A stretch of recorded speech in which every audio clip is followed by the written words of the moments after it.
So we were together actually when he found out that he hadn't made the team initially.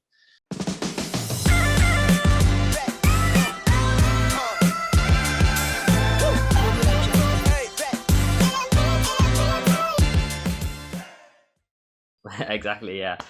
You could tell that in the way he plays as well. Just like, so obviously I know he was fully focused on making the Euro squad, and it was by injury he wasn't able to make it. So by knowing him, how do you think he'd deal with like a kind of a disappointment like that? How would his mentality be to recover and become even better? So we were together actually when he found out that he hadn't made the team initially. And Okay. he was cool. He was very disappointed. I think you can tell that if you look at his tweets from that time. He really wanted to make that team, and he was disappointed, but he didn't give up. As you can see, what happened subsequently.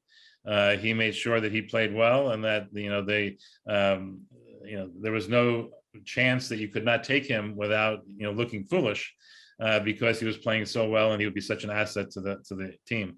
Now the injury, unfortunately, he was obviously devastated by the injury, but he had already made the team. It wasn't a question of trying out anymore. He was on the team. He got injured on the team, and that, I think, that's that commitment to always performing the best he can, because he's not happy with maybe making it, being thought about for it. Until he makes it, he's going to keep going to make it. And that's, I think, something that's in his personality.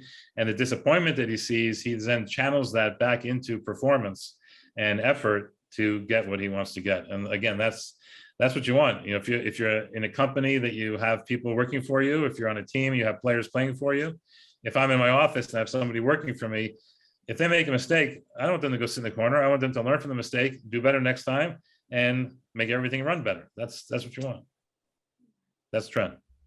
Yeah, no, it's good to hear he didn't dwell on it. That's how you would perceive him to be like that. It's just good to know he's actually got that mentality off the pitch as well.